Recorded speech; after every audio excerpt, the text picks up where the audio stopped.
पत्थर लग लग कर आपका जिस्म मुबारक लहूलुहान हो गया।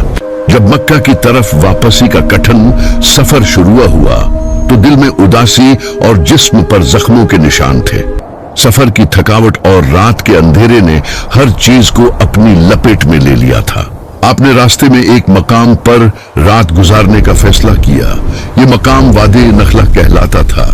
सहरा की इस सुनसान और तन्हा रात में एक तरफ वो नबी थे जिनका दिल अपनों और गैरों के जुल्म से जख्मी था, जिन्हें दुनिया वालों ने ठुकरा दिया था, और दूसरी तरफ इन देखी दुनिया के वो ताकतवर जिन्नात थे जो जमीन व आसमान की सबसे बड़ी तब्दीली का राज तलाश करने के लिए मारे मारे फिर रहे थे। कायनात के दो अलग अलग सिरों पर होने वाले ये दो वाकयात अब एक नुक्ते पर मिलने वाले थे। नसीबीन के जिन्नात का एक खास और इंतहाई ताकतवर गुरवा जो इब्लीस के हुक्म पर इसी राज की खोज में जमीन का कोना कोना छान रहा था, इत्तेफाक से इसी वादे नखला की तरफ आ निकला। ये वो जिन्नात थे जो बड़े सरकश और ताकतवर माने जाते थे।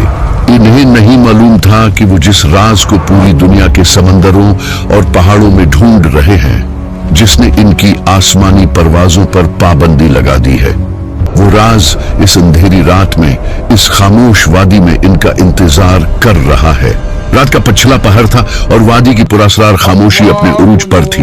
हवाएं थम चुकी थी और ऐसा लगता था जैसे वक्त की रफ्तार भी रुक गई हो। जिन्नात का यह गुरवा वादी के ऊपर से गुजर ही रहा था कि अचानक इस खामोशी को चीरती हुई एक ऐसी मिकनाटीसी, पुरजलाल और मीठी आवाज गूंजी जिसने जिन्नात के इस लश्कर के कदम वहीं के वहीं रोक दिए। ये कोई आम आवाज नहीं थी, ये एक ऐसी आवाज थी जिसने इनके वजूद में झरझरी पैदा कर दी थी।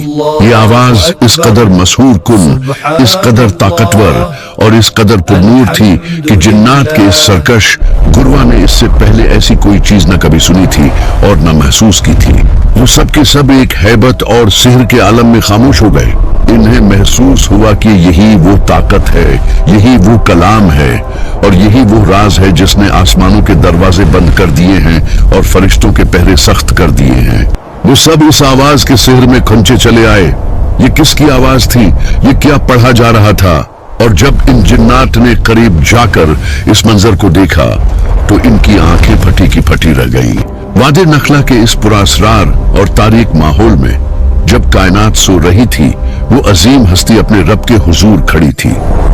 ताइफ के जख्म अभी ताजा थे, जिस्म का हर हिस्सा दर्द से कराह रहा था, लेकिन दिल में अपने रब की मोहब्बत और इसके कलाम की मुठास ने हर तकलीफ को भुला दिया था। ये फजर का वक्त करीब था और मोहम्मद सल्लल्लाहु अलैहि वसल्लम नमाज में कुरान मजीद की तिलावत फरमा रहे थे। ये कलाम इलाही की वही मिकनातीसी, सिहर अंगीज और दिलों को चीर देने वाली आवाज थी जो आसमानों से नाजिल हुई थी और अब इस वीरान वादी में गूंज रही थी। कुरान के ये अल्फाज जिन्नात के कानों में पिघले हुए शीशे की तरह नहीं, बल्कि एक ऐसी हकीकत बनकर उतर रहे थे जिसकी तलाश में वो दरबदर भटक रहे थे। इनकी सदियों की गुमराही, इनका तकब्बुर और इनकी ताकत का गुरूर इस एक कलाम के सामने रेत की दीवार की तरह गिर रहा था। ये एक ऐसा लम्हा था जब जमीन व आसमान की तारीख बदल रही थी और इन देखी मखलूक जिन्हें इंसानों ने कभी अपनी आंखों से नहीं देखा था, वो इस वक्त हक के सबसे बड़े दाई के पीछे खड़ी खामोशी से कलामे इलाही सुन रही थी। इनके दिलों में एक नया नूर पैदा हो रहा था और इन्हें अपने इस सवाल का जवाब मिल गया था कि आखिर आसमानों पर फरिश्तों के पहरे इतने सख्त क्यों कर दिए गए हैं। वदिक नखला की इस सुनसान, ठंडी और पुरअसरार फजर में कायनात का एक ऐसा अनोखा और अजीमुशान मंजर दोहराया जा रहा था जिसकी मिसाल तारीख इंसानी या जिन्नात की तारीख में इससे पहले कभी नहीं मिलती। जिन्नात का वो सरकश और ताकतवर गुरवा जो आसमानों का सीना चीर कर फरिश्तों की बातें चुराने का आदी था, आज जमीन पर सर झुकाए दम साधे एक इंसान की जबान से निकलने वाले कलिमात के सामने बिल्कुल बेबस खड़ा था।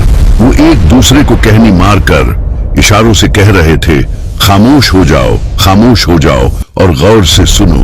ये कोई आम कलाम नहीं है, یہ نہ تو کسی کاہن کی جادوگری ہے، نہ کسی نجومی کی قیاس آرائیاں ہیں، اور نہ ہی کسی شاعر کا کلام ہو سکتا ہے۔